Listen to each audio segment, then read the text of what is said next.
윤태권 실장 어서 오세요. 네, 안녕하세요. 이제 각 당의 공천 상황 또 그를 둘러싼 갈등 정리하고 있는데 오늘은 미래통합당이네요. 예, 그쪽도 이제 공천 갈등이 점점 고조되고 있어요. 사실상 올게 온 거죠. 뭐 모든 공천이 갈등이 없을 수가 없는데 일단 미래통합당은 애초부터 그 자유한국당 때부터 중진 의원 많이 물갈이하겠다. 뭐 막말 의원들 그리고 이른바 진박 의원 물갈이를 공언했었고 예. 거기다가 조금 뭐 이질적 세력들이 많이 결합하고 있지 않습니까? 합당했으니까. 예, 그러니까 예. 공천 갈등의 요소가 실은 더 많죠. 네. 민주당보다. 예. 예. 첫 번째는 누굽니까? 홍준표 전 대표. 뭐 처음부터 오래 계속 가죠. 시끌시끌하네요.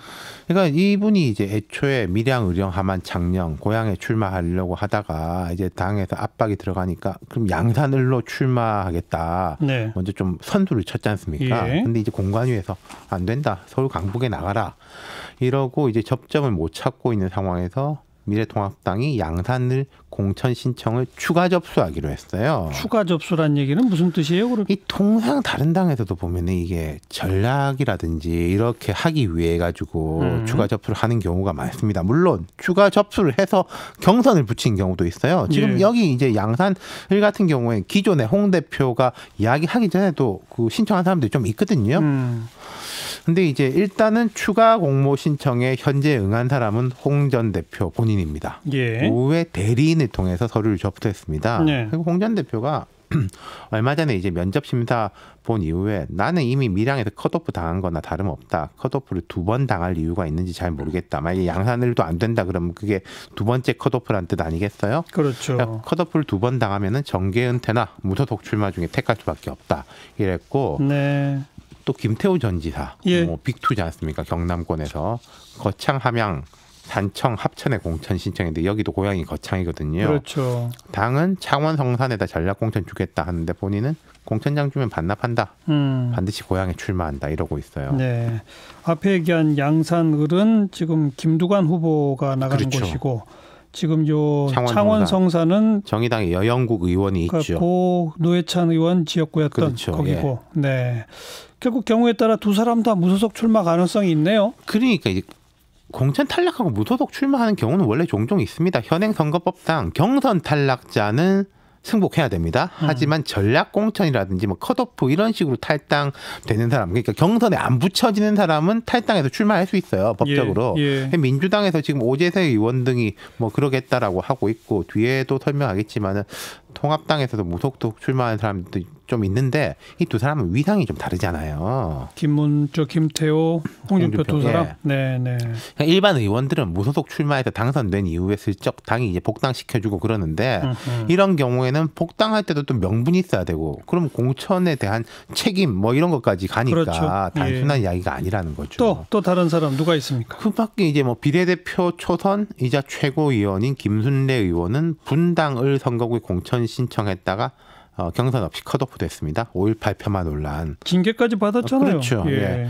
그러자 이제 저에 대한 컷오프 결정은 혁신을 빙자한 희생수단으로 삼은 것이다. 이러면서 반발을 하고 있는데 근데 김 의원의 경우에 당내 위상이 높은 것도 아니고 5.18 논란은 변명이 어려운 거라서 큰 파문이 있지 않을 건데 그렇죠. 하나 둘 이렇게 반발하기 시작하면은 그게 기류가 된다는 거죠. 또 누가 있어요? 그러니까 인천 미추홀에서 내리 담선한 윤상현 의원은 그 지역구에다가 인천시장 출신 안상수 의원이 전략 공천됐거든요. 네, 네. 그러자 무소속 출마. 20대 총선 때도 이분은 무소속 출마했다가 복당했었어요. 그랬어요. 예. 그러니까 지금 이쪽에서는 역차별 논란이 벌어진다는 거죠. 아하. 그러니까 통합에 관여한 사람들, 적극적으로 통합에 이제 했던 사람들이 공천을 받는 경우가 발생하니까 기존의 자유한국당계 당협위원장들은 낙천되는 거 아니겠습니까? 그렇겠죠. 예. 뭐 김근식 경남대 교수, 안철수계인데 서울 송파병에서 단수 공천 받았죠. 그러자 원래 여기서 이제 지역구에서 활동하고 있던 예비 후보가 재심 청구, 국민 경선 요구하고 있고 네. 지금 그 송파을 같은 경우에도 배현진 전 아나운서 홍준표 대표 시절에 이제 영입됐죠. 예. 재보궐선거에서는 이제 졌었는데 여기에 당이 여기도 추가 공천 신청을 접수하고 있거든요. 그럼 이제 뭐 주기 싫다 이렇게 해석이 되는 거죠. 당연하게. 예. 그러자 전현직 시구의원들이 성명서 내고 반발하고 있고요. 네, 이런 반발 더 가겠죠, 좀 더? 그렇죠. 그러니까 앞서 말씀드린 김순례 의원이 이렇게 말했습니다. 뭐 외부 인사들이 마치 성골진골인 것 마냥 행세하고 그동안 아스팔트 광장의 집회를 통해 그 모든 것을 헌신하며 당을 지켜왔던 사람들은 육두품처럼 내쳐지고 있다. 이렇게 말했는데 근데 실제로 이른바 아스팔트 우파, 강성 우파의 이미지를 걷어내겠다는 게 공천 전략이에요. 그렇죠. 통합당에서는. 예.